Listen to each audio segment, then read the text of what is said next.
We now travel to Brazil to meet another set of children who are getting the chance to perform.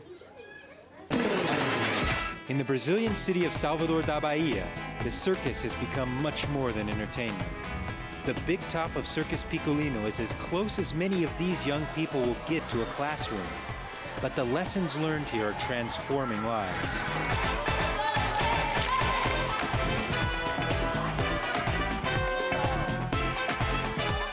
This circus school and its traveling circus offer the discipline of training and the magic of performing. It's a balance many would be denied were it not for this man. Anselmo Sarat has been running the circus school since 1985. We had a circus company, and at the end of each show, kids wanted to participate. So the school was created by demand from kids. It started up small, and after 23 years has become what it is now. And what it is now is the place where hundreds of Salvador's poorest kids come to test their limits and break their fears, with the idea that perhaps they can become the next great circus performer.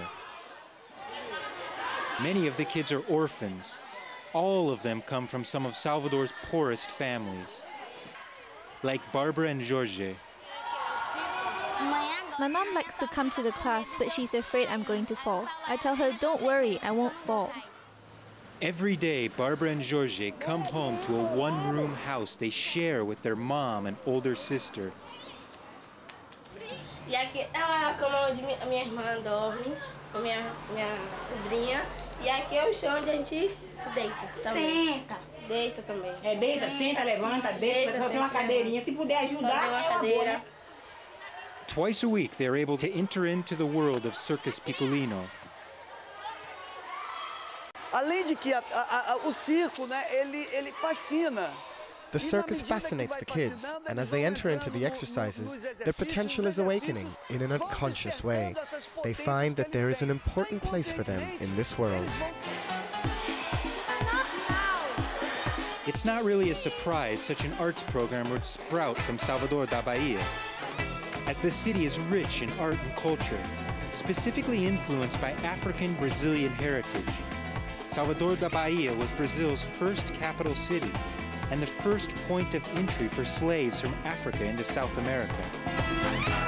It's now the city with the most people traceable to African heritage in all of Latin America, with 85% of the population being black.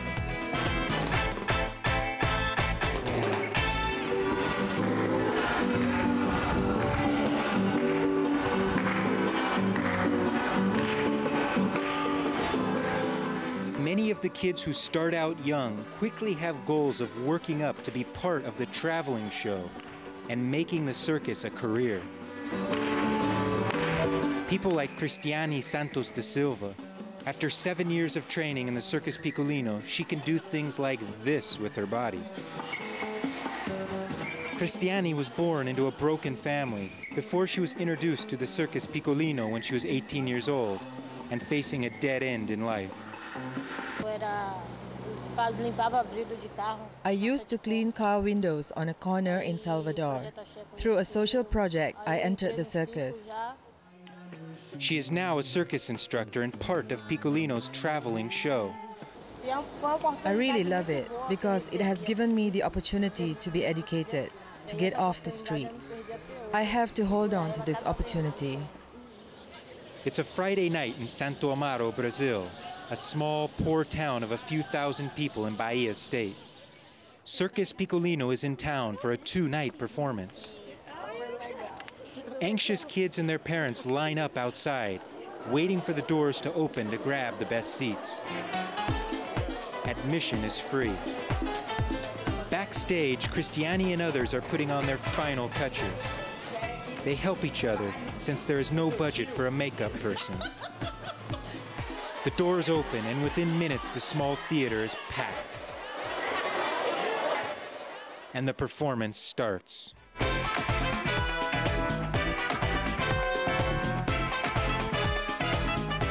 It's an impressive show, mixing comedy, agility, and balance.